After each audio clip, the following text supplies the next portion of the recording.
Pelo sinal da Santa Cruz, livra-nos Deus nosso Senhor dos nossos inimigos. Em nome do Pai, do Filho e do Espírito Santo. Amém. Ave Maria, cheia de graça, o Senhor é convosco. Bendita sois vós entre as mulheres, bendito é o fruto do vosso ventre, Jesus. Santa Maria, Mãe de Deus, rogai por nós, pecadores, agora e na hora da nossa morte. Amém. Meus amados irmãos e irmãs, estamos já no 5º domingo do tempo comum, mas estamos também nos aproximando do nosso tempo quaresmal. Inclusive, antes da reforma litúrgica de Paulo VI, se tinha então algumas semanas que antecediam a quaresma, alguns domingos que iam marcando então a proximidade desse tempo quaresmal. Claro que não era ainda um tempo de penitência profundo, mas já era como um alerta para ir nos preparando então para esse tempo da quaresma. E a quaresma aos 40 dias. Então tínhamos também os domingos anteriores, que iam já sendo como um alerta. Então nosso coração, mesmo que não temos esses domingos, mas o nosso coração já pode ir se preparando para esse grande momento da quaresma.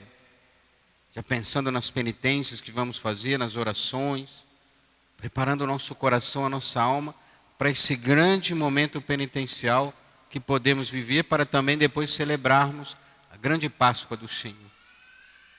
E falo isso também dessa proximidade que temos com esse evangelho de hoje. O Senhor Jesus, então, vai num sábado à sinagoga. Ele vai pregar, então. Ou seja, continua no evangelho de São Marcos. Ele vai, então, à sinagoga. Diante de tantas curas que ele vai fazer, tantas pregações, uma delas, nesse dia de sábado, ele vai, então, à sinagoga pregar a palavra de Deus. E depois, então, ele vai à casa de Simão e André, que nós sabemos que é muito próximo, quase que do lado da sinagoga, a casa de Simão, a qual aquele depois o Senhor vai escolher como chefe da igreja, vai fundar a igreja sobre Pedro. Então vai à casa dele, e chegando lá, então, é dito para Jesus que a sogra de Pedro estava enferma. O primeiro pensamento que podemos ter a partir deste evangelho, sobre essas enfermidades a qual o Senhor vai de encontro, que sabemos que não é só a sogra de Pedro, mas tantos outros enfermos a qual o Senhor vai também encontrar, para ver a nossa condição neste mundo. Nós vivemos aqui num vale de lágrimas. Não podemos ter a ilusão de achar que nesta vida aqui terrena nós vamos encontrar uma felicidade completa. Podemos encontrar resquícios dessa felicidade que teremos completa assim no céu, se lá merecemos ir para lá. Aqui, ainda para nós, é um tempo de luta, um tempo de guerra, tempo de penúria, de sofrimento. Não que queremos o sofrimento, mas devido ao pecado original, é a condição nossa nessa vida.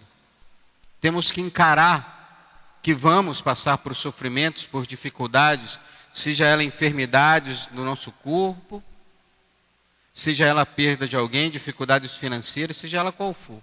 Devemos encarar com maturidade espiritual, ou seja, nos unirmos a Jesus na cruz. Porque a paixão de Jesus dá um outro olhar sobre todo esse sofrimento que nós passamos. Porque o Senhor assumiu sobre si todas as nossas enfermidades, todo o nosso pecado, para que possamos hoje nos unirmos a Jesus na cruz e não mais sofrermos sozinhos, mas estarmos unidos a Ele.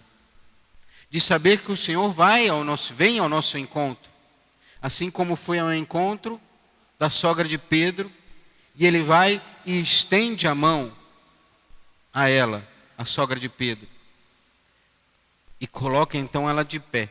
É isso que o Senhor quer fazer conosco.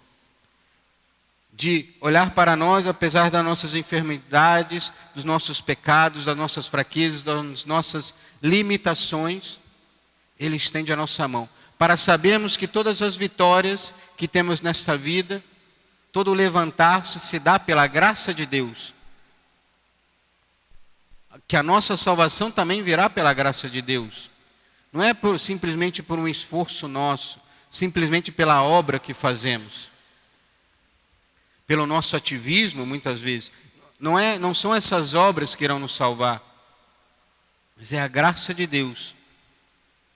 E claro, devemos corresponder a essa graça, devemos estender a mão a Jesus, como fez a sogra de Pedro, para que Ele nos coloque de pé, para sabermos então que a graça de Deus agindo em nós que irá nos salvar. E outra coisa importantíssima que vemos é que o Senhor estava no dia de sábado, e depois nos conta o Evangelho de São Marcos, que após o pôr do sol, muitos começam então a procurar Jesus. Nós sabemos que para os judeus um novo dia começa não após a meia-noite, como nós marcamos, mas após então o pôr do sol. Quando o sol então se esconde, no aparecer da primeira estrela, é ali que se começa um novo dia. Ou seja, era o domingo aqui. E por isso eu dizia que estava relacionada com a Páscoa do Senhor. Porque é no domingo que o Senhor irá ressuscitar, e é no domingo que agora Ele começa a fazer muitas curas, muitos exorcismos, ou seja, livrando as pessoas das enfermidades, livrando do demônio, para nos mostrar que devemos passar pela sua paixão, porque também iremos passar pela sua ressurreição. Iremos sofrer com Cristo, mas se permanecermos unidos com Ele, também iremos ressuscitar com Ele. Podemos dizer, numa linguajar carismática, podemos dizer assim, que esse aqui é um momento de grande avivamento, onde o Senhor derrama a sua graça naquele momento, naquela noite, naquele domingo, e começa a levantar aquelas pessoas, para que aquelas pessoas já curadas então possam ser testemunhas, assim como foi então a sogra de Pedro, que ao ser curada se coloca a serviço. E o Senhor, depois de fazer todas essas curas, esses prodígios, Ele vai então se retirar ao deserto, vai rezar ao Pai, vai se unir ao Pai ali em oração. Essa expressão é muito interessante, Ele vai ao deserto. E nós sabemos, e vamos daqui a pouco menos de 10 dias talvez, vamos ouvir o Senhor indo então ao deserto. No primeiro domingo da quaresma, vamos ouvir o Senhor que vai ao deserto. Mas vai ao deserto para ser tentado. Ou seja, o deserto é um lugar de combate, de luta.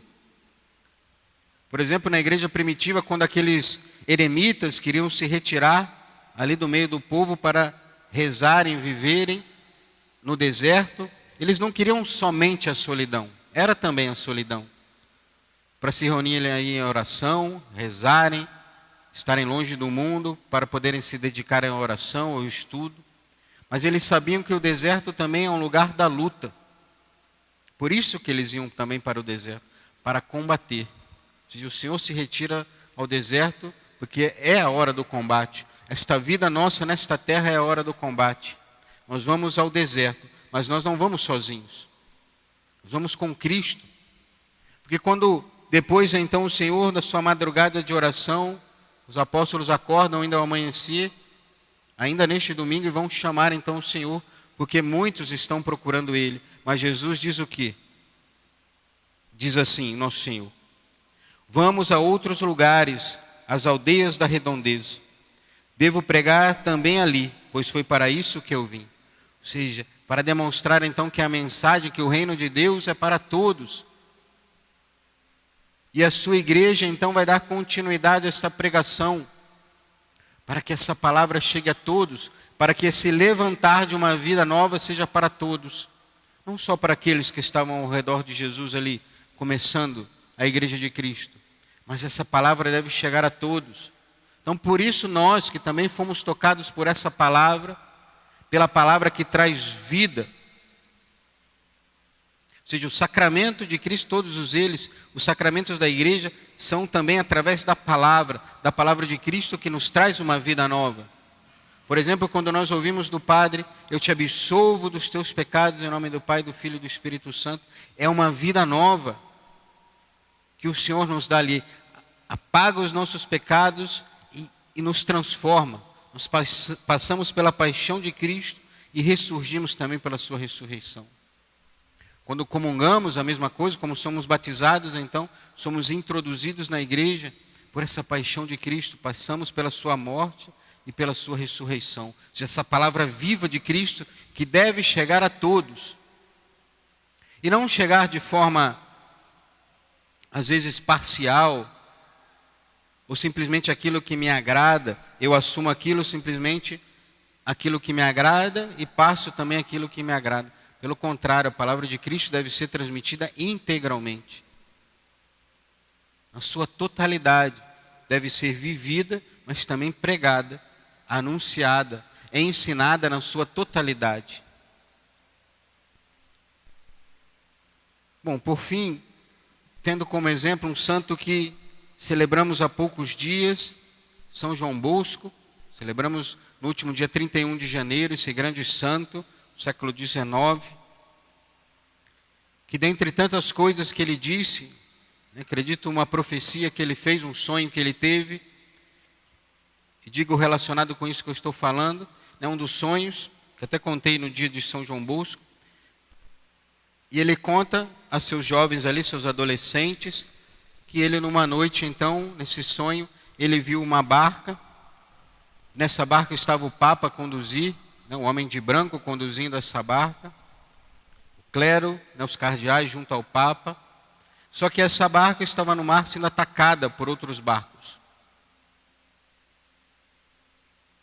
E esse barco, sendo balançado, sendo atingido. E uma hora também, esses inimigos dessa barca, eles atingem aquele que está sobre o leme, ou seja, o Santo Padre. E que logo depois outro assume então o lugar do Santo Padre imediatamente e continua seguindo o barco, que vai em direção então a duas colunas que crescem no mar. De um lado uma coluna estava Nossa Senhora da Conceição, onde tinha escrito embaixo Auxílio dos Cristãos, Auxílio Christianorum, Auxílio dos Cristãos. Era Nossa Senhora sobre um pilar. E do outro lado então um pilar mais robusto, maior, estava o Santíssimo Sacramento. Então, enquanto mais o Santo Padre conduzia esse barco para essas duas colunas, os ataques iam se cessando. Aqueles inimigos iam então desanimando, abaixando as armas e fugindo. E o barco então seguia em tranquilidade enquanto passava sobre essas torres. Dom Bosco então pergunta àqueles jovens o que seria aquele. Ele mesmo não dá uma interpretação profunda, mas ele pergunta àqueles jovens, e um deles então diz que o barco era a igreja, conduzida pelo Papa. Daquelas duas colunas seriam as devoções a qual devemos seguir, a Santíssima Virgem Maria, a Eucaristia, que essas duas colunas então nos colocam então na tranquilidade, que aqueles que atacavam o barco eram os inimigos da igreja, mas que enquanto estava conduzido pelo Santo Padre, ia então em direção a Nossa Senhora e a Santíssima Eucaristia, e então se permaneciam tranquilos. Ou seja, Dom Bosco queria ensinar aqueles jovens a rezarem pelo Santo Padre, a terem a devoção eucarística, a devoção a Nossa Senhora. Mas, sobretudo, podemos dizer que é o que vivemos nesse nosso tempo. Os ataques diversos à Santa Igreja, à nossa doutrina, que querem mitigar, diluir a nossa doutrina.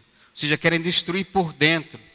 Simplesmente com uma teologia naturalista, tirando tudo aquilo que é sobrenatural da nossa fé, as nossas devoções, nossa devoção à Nossa Senhora, a Eucaristia. Querem negar a presença real de Jesus na Eucaristia. Que muitas vezes esses ataques não vêm só de fora, mas também de dentro. Dos membros da igreja, que às vezes querem sabotar esse barco. Mas nós seguimos firme, dentro da barca, sem abandonar a barca. Apesar dos ataques, nós vamos então tentando tapar os buracos de dentro, lutando contra os inimigos de fora, contra os inimigos de dentro, e vamos seguindo, com olhar fixo em Nossa Senhora e na Santíssima Eucaristia. Ou seja, em Cristo e na Virgem Maria. Vamos seguindo. Apesar das dificuldades, dos ataques, do sofrimento, sabendo que esta vida, então, é essa vida de luta. Mas que devemos, então, integralmente, pregar a palavra de Deus, defender a Santa Igreja. Pregar que ela é a única igreja fundada por nosso Senhor Jesus Cristo, não há outra. É a única que Cristo pregou. É por ela que virá a nossa salvação. É pela igreja que nos vêm os sacramentos. É pela igreja que nos vem a salvação. Claro, tivemos que dialogar com as outras religiões, ninguém está dizendo isso. Mas ensinar para eles que a verdade, não por orgulho nosso, mas foi porque Cristo assim o quis, é na nossa igreja que está a plenitude da verdade, que é Cristo, porque Ele fundou a sua igreja. Mas, diante de tantos problemas, o que devemos fazer?